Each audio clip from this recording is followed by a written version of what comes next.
Bienvenue, chers téléspectateurs, à cette édition plutôt en langue française. Au sommaire, célébration ce samedi du 32e anniversaire de la Convention relative aux droits de l'enfant. À cette occasion, le commissaire chargé des droits de l'enfant à la Commission nationale indépendante des droits de l'homme a déclaré que le ministère de la Solidarité est en train d'élaborer une nouvelle stratégie de retrait de ces enfants de la rue. Vous suivrez également dans ce journal qu'en commune Mouha les travaux de démolition des constructions anarchiques se sont poursuivis. Tout de suite, les détails.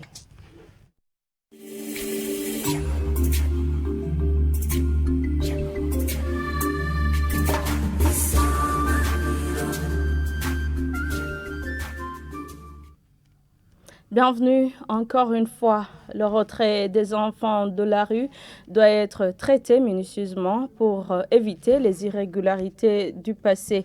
Déclaration du commissaire chargé des droits de l'enfant à la Commission nationale indépendante des droits de l'homme ce samedi lors de la célébration du 32e anniversaire de la Convention relative aux droits de l'enfant édition 2021.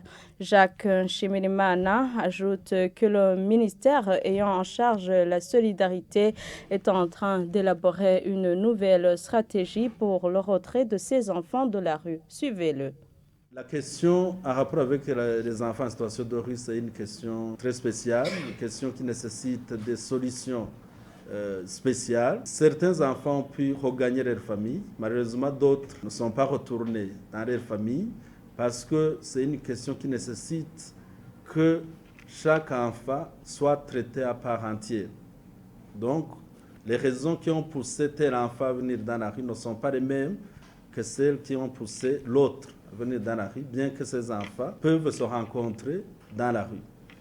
Aujourd'hui, nous sommes satisfaits de l'avancée dans ce secteur, dans ce domaine des droits de l'enfant et surtout sur cette question en rapport avec les enfants en situation de rue, parce que le ministère en charge de la solidarité nationale, très récemment, il y a 2 mois, a présenté à ses partenaires une nouvelle stratégie sur les enfants en situation de rue. Nous espérons qu'avec cette nouvelle stratégie, l'on pourra pousser le bouchon un peu plus loin et pourquoi pas atteindre des résultats que l'on n'a jamais atteints dans la réponse de cette problématique des enfants en situation de rue. C'est une question qui nécessite une attention toute particulière parce que le fait que ces enfants soient dans la rue ne veut pas dire qu'ils n'ont pas de droits. Ils ont des droits qui doivent être respectés comme les droits d'autres Burundais. Donc, nous devons les respecter et nous espérons qu'avec l'année qui s'annonce, 2022, nous pourrons accélérer avec des actions concrètes visant à juguler ce phénomène des enfants de la rue. Cette commission a en outre primé 3 activistes qui se sont démarqués dans la défense des droits de l'enfant, édition 2021. Il s'agit de Mme Christine Nahe, Girukwishaka Boniface et BPC2 Nakirusha Cécile. Je vous le disais en titre, les travaux de démolition des constructions anarchiques en mairie de Bujumbura se poursuivent. Ce samedi, ils se sont poursuivis en commune Mouha. Parmi les propriétaires des maisons démolies, certains disent être en possession des titres de propriété conformes à l'espace construit. Jean de Dieu, il a causé. Ces bruits font suite aux démolitions des constructions anarchiques, des démolitions pour des propriétaires qui ne l'ont pas fait de leur gré en commune Mouha sur la route nationale numéro 7 Bujumbura-Rumonge et sur la route nationale numéro 7 Bujumbura-Idienda. Des clôtures et des bâtiments servant de points de vente, d'habitation, d'églises, écoles étaient tous démolis comme nous l'avons constaté sur place. Ce propriétaire d'une parcelle sise en face de la route nationale numéro 7 indique avoir tous les documents lui autorisant à bâtir et qui, à l'intervention du ministre ayant l'intérieur dans ses attributions,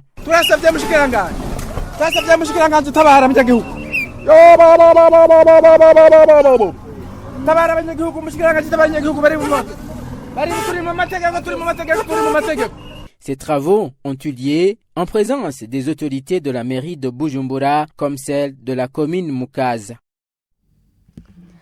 Merci Jean de Dieu Irakoze pour ce reportage. La propriété de la branche de la Sokabo située à la RN3 sur la route Bujumbura-Rumongue a été également frappée par cette mesure de démolition des constructions anarchiques.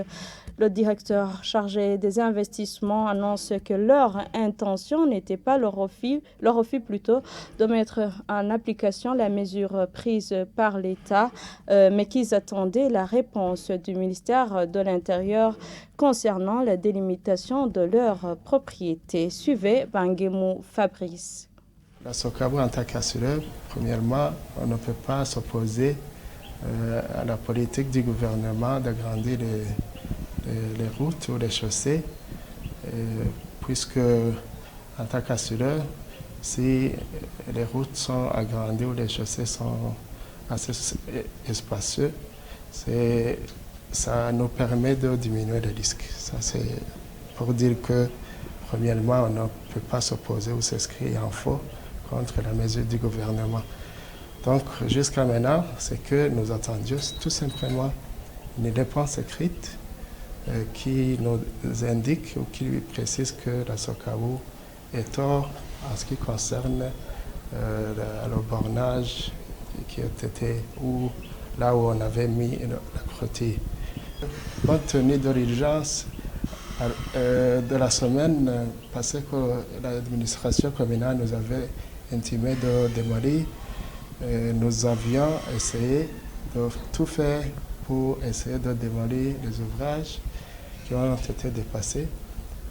Ce travail devrait se passer pour lundi, mais comme aujourd'hui on a eu l'information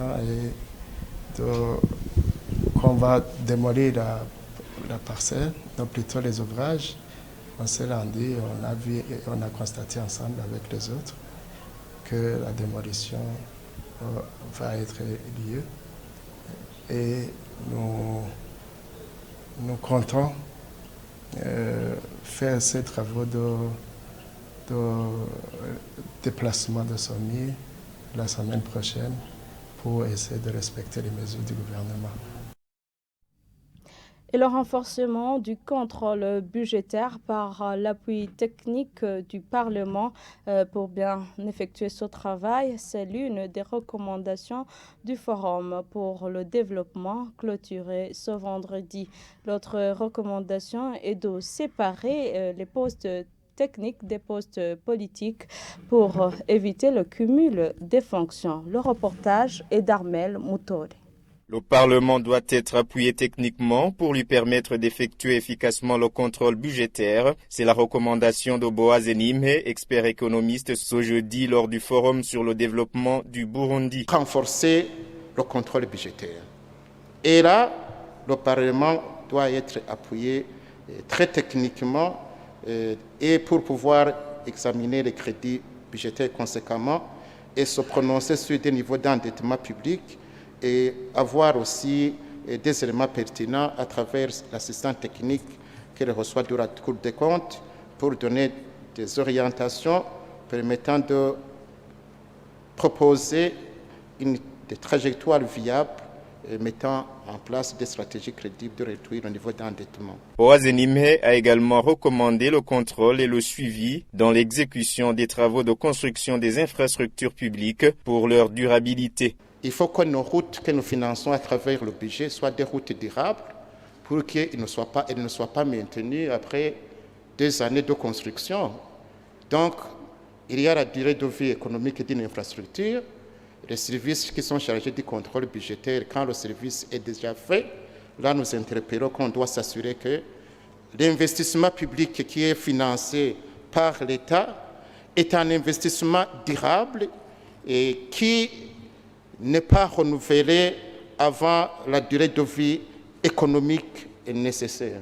La force de l'administration publique passe par la séparation des postes politiques des postes techniques. C'est l'avis de Faustin Dikoumana, président du PARSEB, lors de ce forum sur le développement. Séparer les postes politiques des postes techniques, il faut appliquer la séparation des postes politiques des postes techniques.